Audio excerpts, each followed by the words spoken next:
Hello, everyone, and welcome back.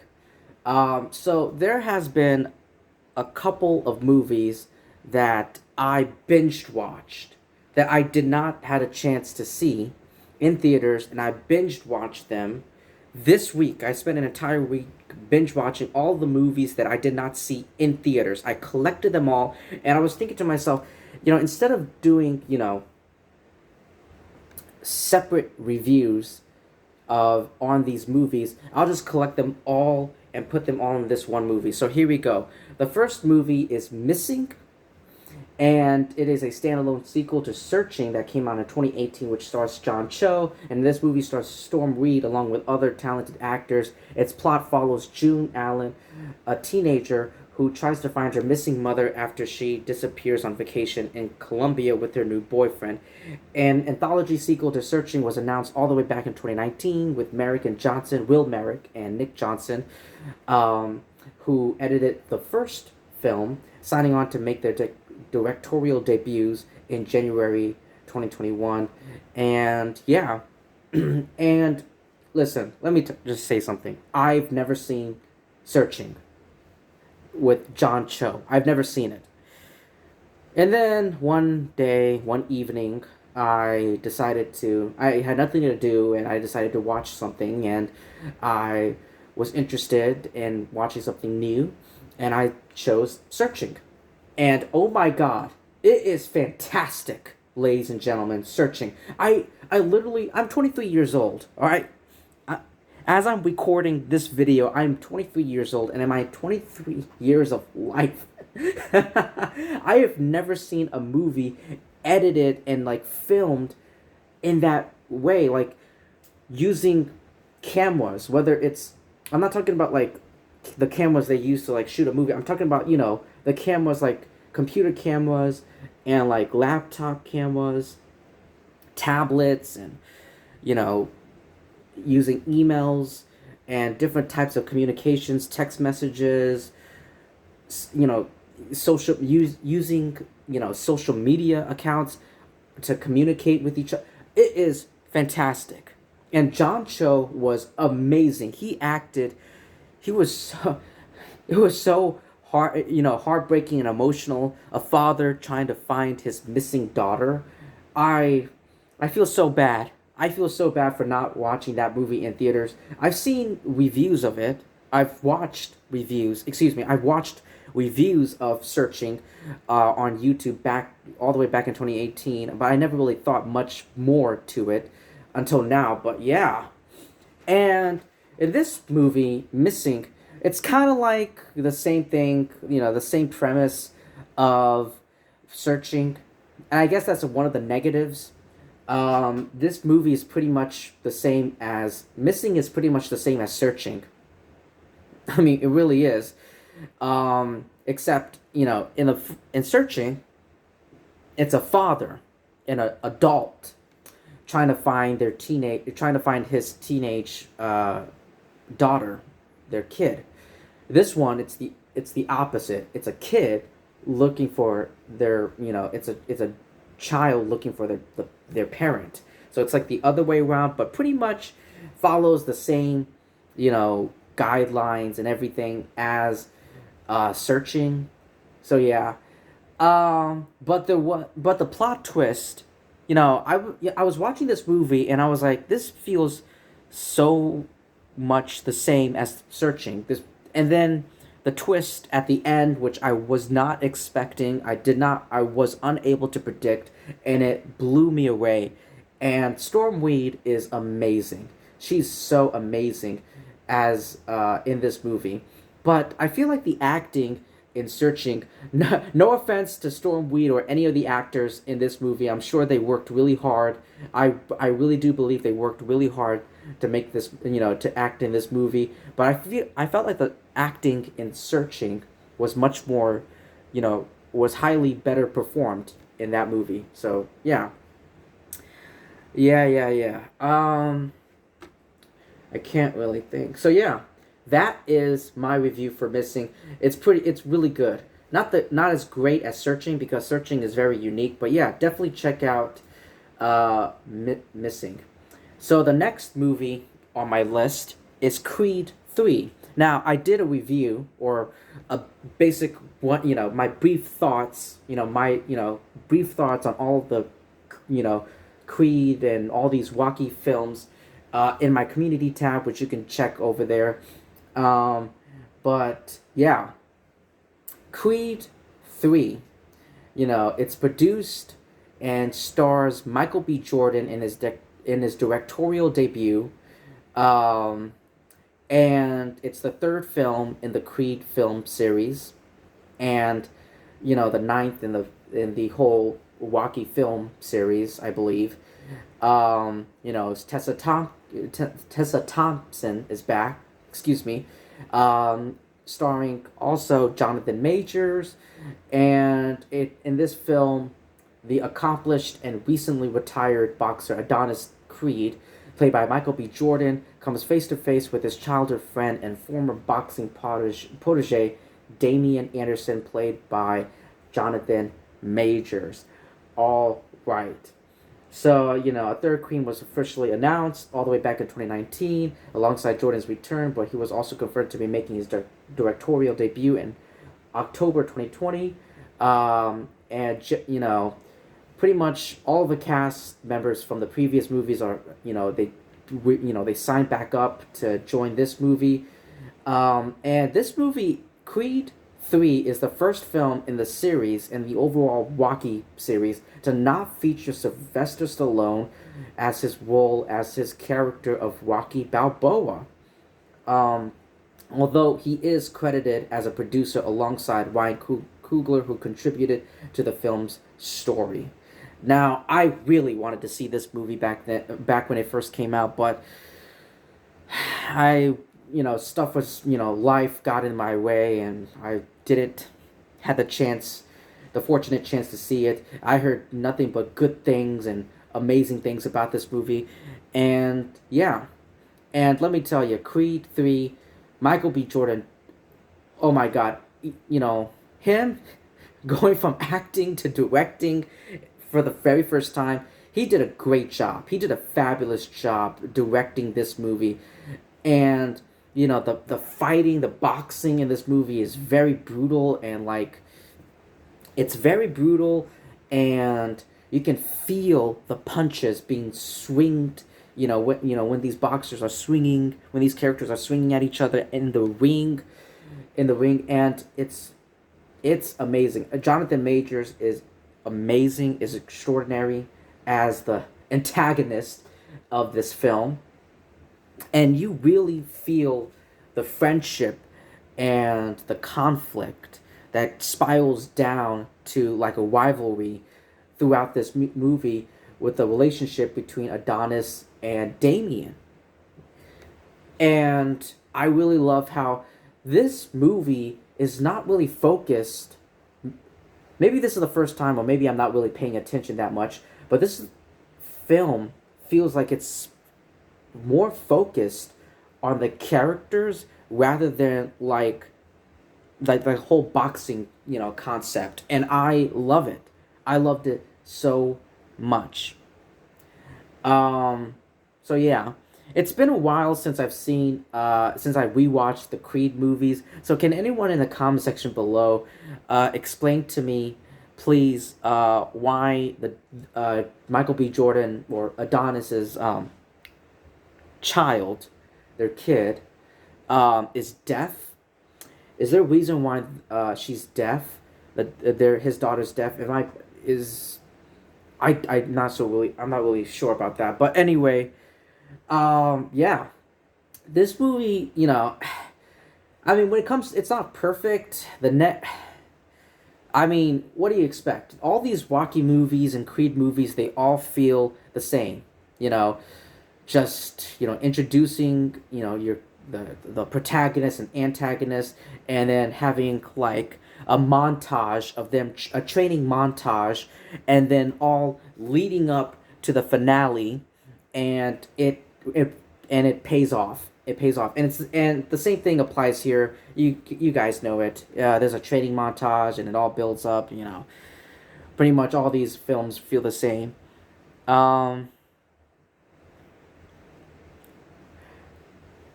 Let me see. Excuse me. Let me see if there's anything else here.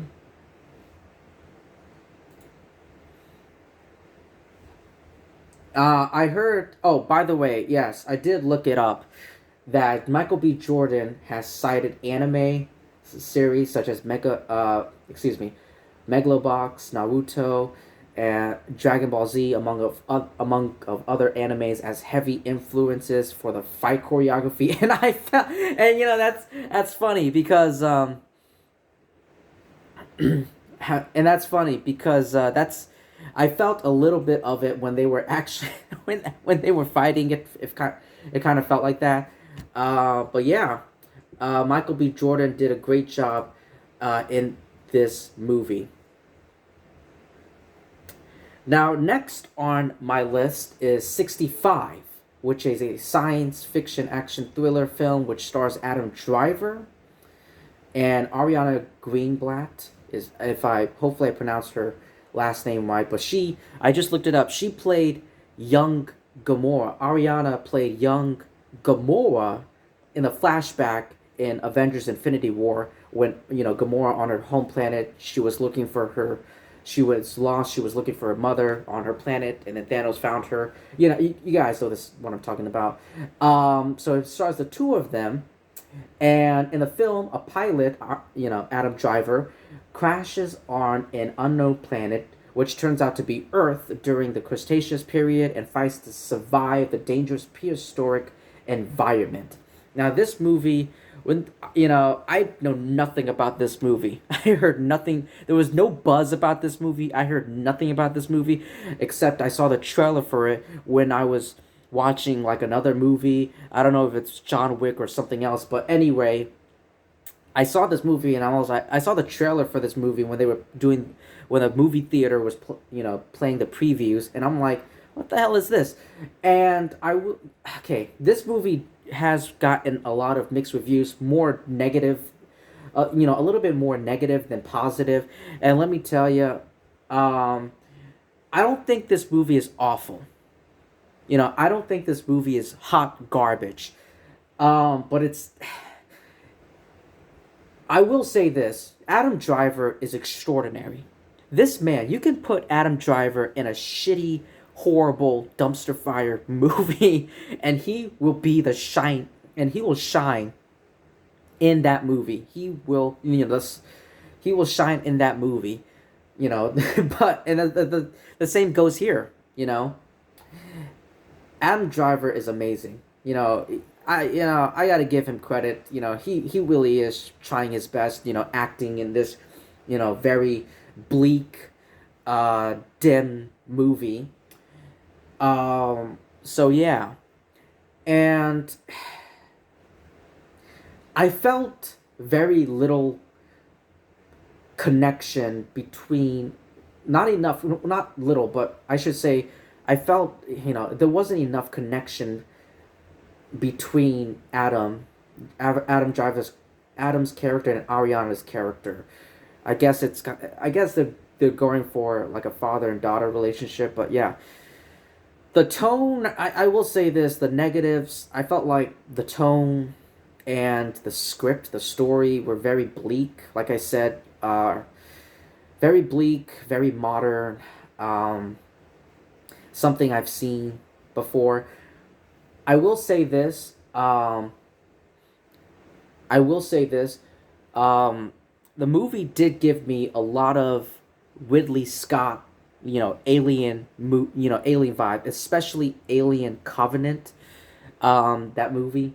So yeah, I guess I guess I'll give that one a positive.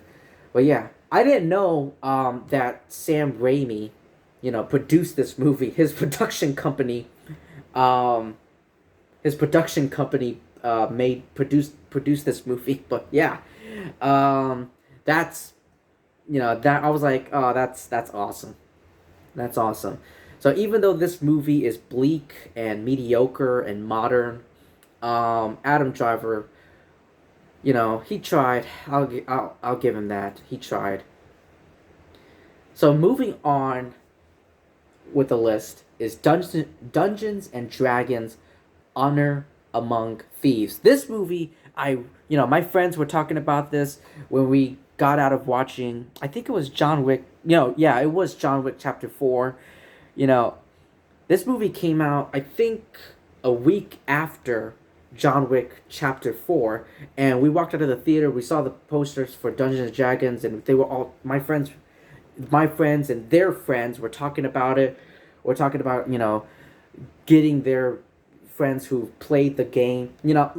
And also one of my coworkers, um, she played this game herself. She and her friends played this game, and I myself never played it. I've heard of it. I haven't been living under a rock. It's based on the tabletop role playing game Dungeons and Dragons. It is set in the Forgotten Realms campaign setting and has no connection to the previous film trilogy, which I have not seen, but I heard bad things about them. This movie stars a lot of recognizable names. Here are the ones that I know: Chris Pine, Michelle Rodriguez, Roger Jean Page. I believe that's the guy from. That's the guy from Bridgerton, whatever. Anyway, Justice Smith, Sophia Lillis, and Hugh Grant. I've never seen. I'm like, I know Hugh Grant. I've heard that name before, but I didn't know what he looks like. I've never seen his face. So when I looked up the cast list, I was like, wait, that's what Hugh Grant looks like? I was like, oh my god. Oh my god. So yeah, this movie, production for this movie went through so many various phases and development. It was in development hell since 2013, beginning with Warner Brothers Pictures after beating Hasbro and Universal Pictures in a lawsuit over the film rights to the game, to the role-playing game, before moving to Paramount Pictures, each with various writers and directors, hiring and attached to this film.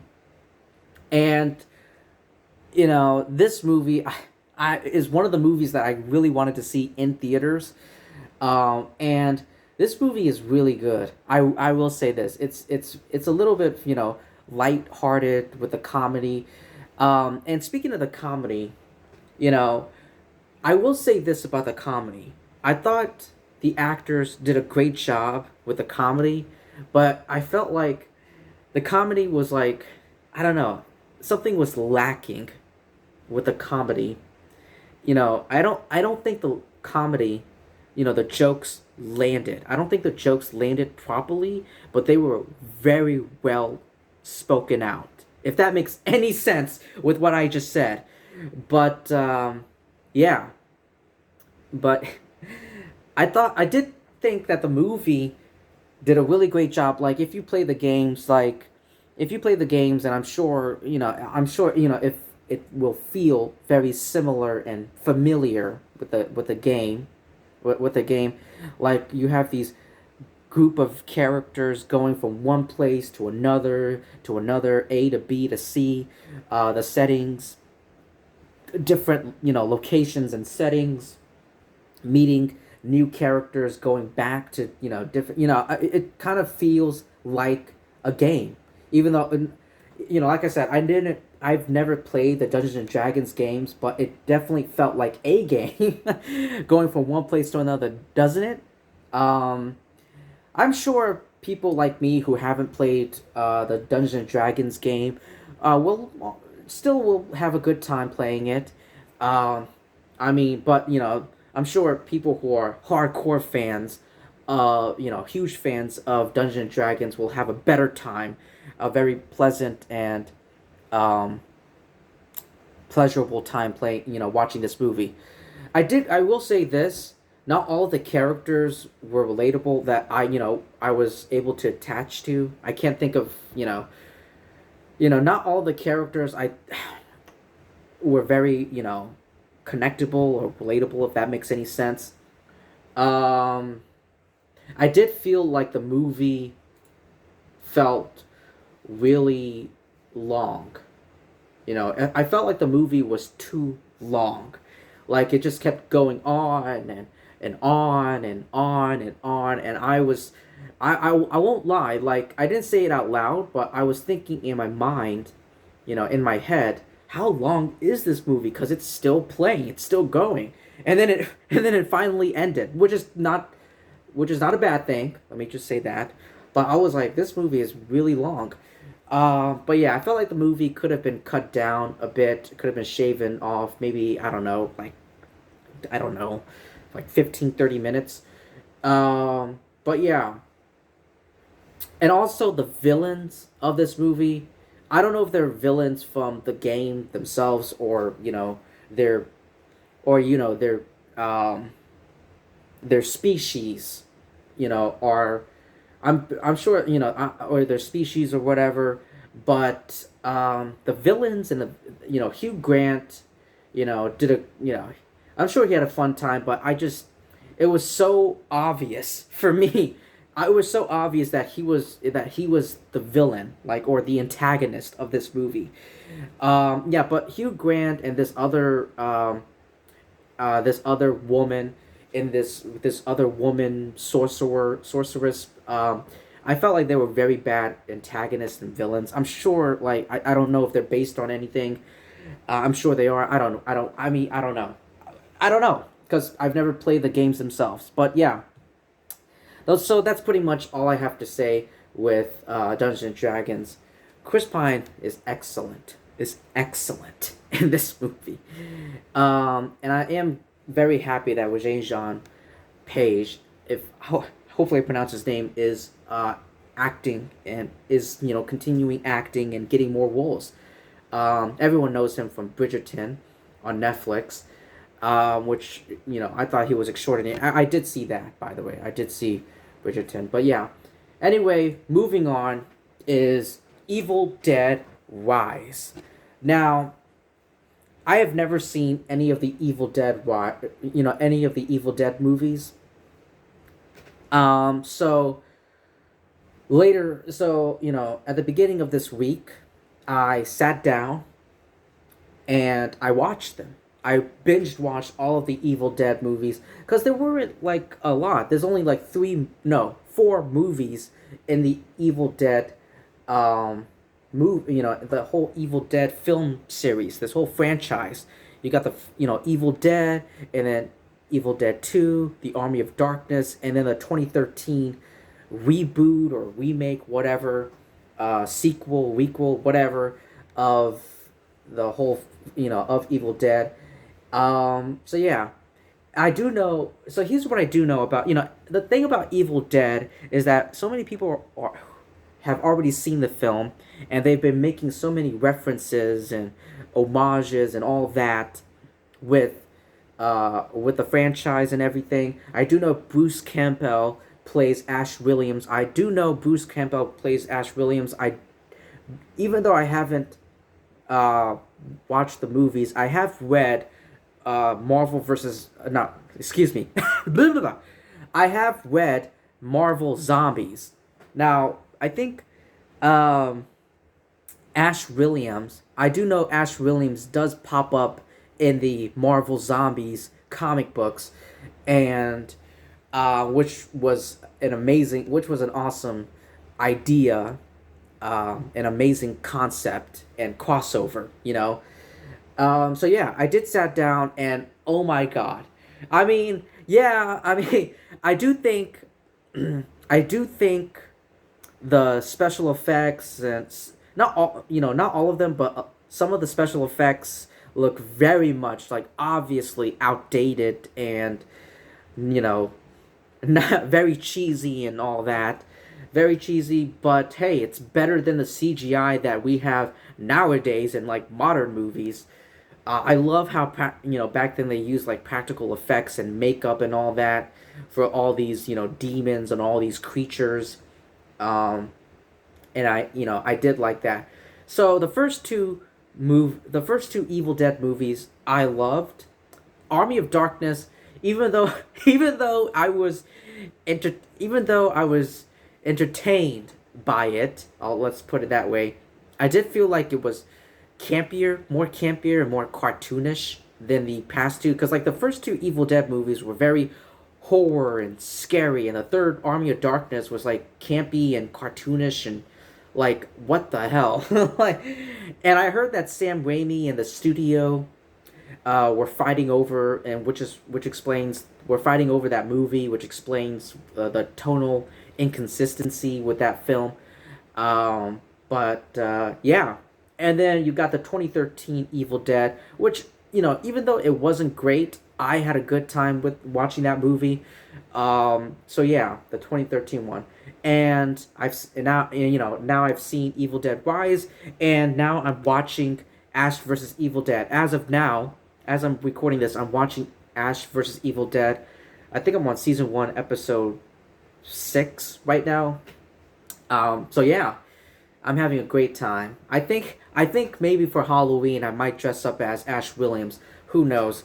But anyway, here we go. So this film stars Evil Dead Rise stars Lily Sullivan and Alyssa Sutherland as two estranged sisters trying to survive and save their family from deadites. Um, so, and then you have and then you have the actors who are playing their families and the neighbors and all that. So yeah, the film's development was preceded by scrap plans for direct sequels to the 2013 Evil Dead film and Army of Darkness, which came out in 1992, and a fourth season of Ash vs. Evil Dead. And by October 2019, Sam Raimi announced that a new film was in development with Bob Tappert producing, Raimi and Bruce Campbell executive producing, and Cronin writing and directing the project. Lee Cronin. And here we go. And here we have it. This film was originally set to premiere for the streaming service HBO Max, but the distributor Warner Brothers opted to release the film theatrically after positive test screenings. And yeah, I will say, oh my god, this movie was really, really good, amazing. It was really amazing, and I will give a little bit, and I want to give. I'm going to be talking about a spoiler about the beginning, the beginning of this movie. After the opening, with the Evil Dead Rise, the titles appearing on screen. How these characters, the opening. I really have to talk about it. So when the son, I'm sure it's their son, but anyway, when the boy got his hands, discovered the Book of the Dead, which I believe is called the Necronomicon. When he discovers the book, and then he brings it back. This whole movie, now that I'm thinking about it, this whole movie could have not had happened. Could have been avoided if the kid didn't bring the fucking book back to their home. Hey, what the hell? But then again, we wouldn't have a movie if you really think about it. This whole movie would not have happened if that boy would just left the book where it belonged, in that underground library or archive or whatever. But, we gotta have some reason to, make a movie or something. Whatever. After watching this movie, oh my god, Lily Sullivan and Alyssa Sutherland, both of these ladies did such an extraordinary job, in their roles in this movie. Especially Alyssa Sutherland, who plays she plays the mother. Yeah, she plays the mother who's possessed. We've seen the trailers and the posters and everything. She's possessed by the book. By the book, and So yeah, and Alyssa does an amazing job. Does an amazing job. You know, playing the mother, playing the possessed mother, and I'm sure the cast had a fun time. You know, shooting this movie and all that. After watching this movie, I really really want Bruce Campbell to come back in um in an Evil Dead movie, because yeah, because like the last movie Ash Williams appeared in was Army of Darkness, I believe.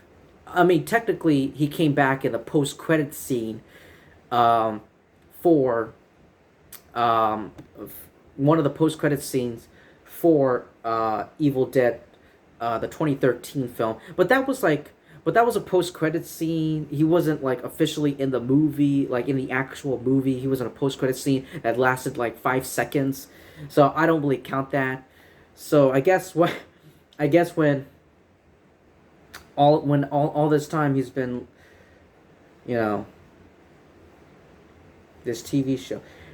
You know, yeah, I just really, I really want Bruce to come back as Ash. Um, Hopefully he's not retired. But yeah, this was a really good and bloody. It was a bloody good time. Evil Dead with a chainsaw. You gotta have a chainsaw in these movies. You gotta have like gallons and like a bunch of blood in these movies. So yeah, this movie made a lot of money, making it it grossed over $133 million worldwide against a production budget of 15 to 19 million dollars, making it the highest grossing film in the whole Evil Dead series, this whole franchise, which is just a round of applause. Congratulations, really. So yeah, definitely check out Evil Dead Rise. Now, last but not least, before I end this conversation, before I end this video, is Cocaine Bear. Now, Cocaine Bear is directed by Elizabeth Banks, which is amazing, I love that she's directing. I don't know, like, is this Elizabeth Banks? Is Cocaine Bear correct? Correct me in the comment section. Is Cocaine Bear Elizabeth Banks' directorial debut, or did she directed like another movie or TV show? I mean, I could look it up, but I do want to know about that. This movie, the inspiration. This film is like loosely inspired by the events surrounding the American, the 175-pound American black bear that died after ingesting a duffel bag full of cocaine all the way back in December 1985. The cocaine had been dropped out of an airplane piloted by Andrew C. Thornton II, a former narcotics officer and convicted drug smuggler, because his plane was carrying too heavy a load. Thornton then jumped out of the plane with a faulty parachute and died. The bear, who died sometime after consuming the cocaine, was found 3 months later in northern Georgia alongside 40 opened plastic containers of cocaine. And the bear is actually currently on display at the Kentucky Fun Mall in Lexington, Kentucky, which named the creature Cocaine Bear in 2015. So that was the inspiration behind this movie. But the film's plot differs from the real life events, because it said, the trailers and everything, and the movie itself says it's based on, a true event and, a story and all that. But, the thing about that is, like, there are a couple differences than what actually happens, fictional, that this film just made up. In a number of ways. Notably, the real-life Cocaine Bear is not known to have killed anyone after consuming drugs, and what transpired in the time leading up to its death from overdose is unknown. So yeah, in an interview with Variety, Elizabeth Banks stated that this movie could be seen as that bear's revenge story. So, you know, I do know, and there has been some responses to the film prior to the film's release. The story behind Cocaine Bear went viral on social media. Um, and there's been a lot of news article websites that wrote that the film's popularity on social media may have been due to the appeal of man versus nature narratives or the shock value of the premise. um, I will say this: the bear in this film was like present I felt like the bear in this film was presented in a more sympathetic light, in a light nature. uh but yeah, I didn't know, by the way, Phil Lord and Christopher Miller produced this movie. I didn't know that. I know Elizabeth Banks directed this movie, but I didn't know Phil Lord and Christopher Miller produced this movie. Holy shit. That's awesome. So, this movie did, it's a loosely inspired by the true story of the Cocaine Bear. Um and I, you know, the character I one of the weakest parts about this movie is the characters, like the human characters, and the dialogue, the comedy. Pretty much all of them. Actually, like, all of the comedy given, spoken by these characters failed. It did not land for me. And it just was like, I was thinking to myself, what is going on? I will say the CGI on the bear, not all of the time, but like sometimes, like during the daylight, the CGI on the bear looked really bad. Um, but yeah, the acting, I don't think any of. I mean, I guess Elizabeth Banks or whoever wanted like a reason or to like make this movie. So I don't really know about any of that. So what is this movie about? A daughter and her friend. I'm guessing her, a girl and her friend is, go. I think they skipped school or whatever. Whatever. Who gives a shit? And they went like walk. They walked through the woods, in the forest. They come across like this package of cocaine, and they encountered the cocaine bear. Uh,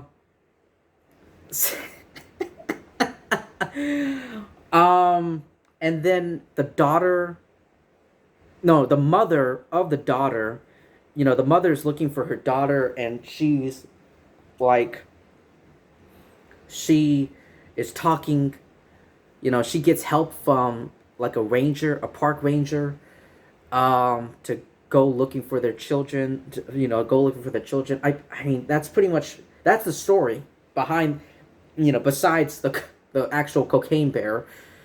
Uh, None of the characters were likable. I mean, I don't really care about anyone in this movie. Yeah, pretty, pretty. And also the kills. Like, I saw the trailer, like the trailer for this movie,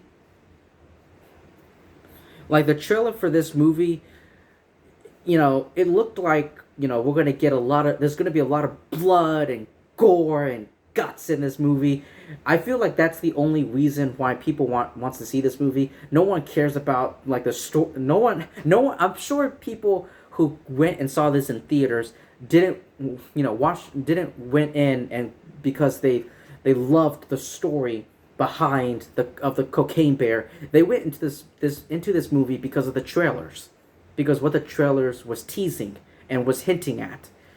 And the deaths and the kills in this movie, if I was very disappointed, because it happened like off screen or like in the bushes, like characters like were getting killed off screen, or they got killed like in the bushes, like away with behind the camera, like away from the camera. I was really disappointed in that.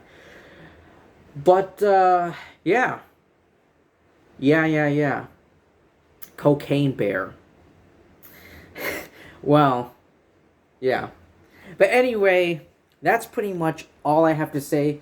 That's a lot of movies that I managed to jam pack into this one. I do plan on, you know, I do have videos.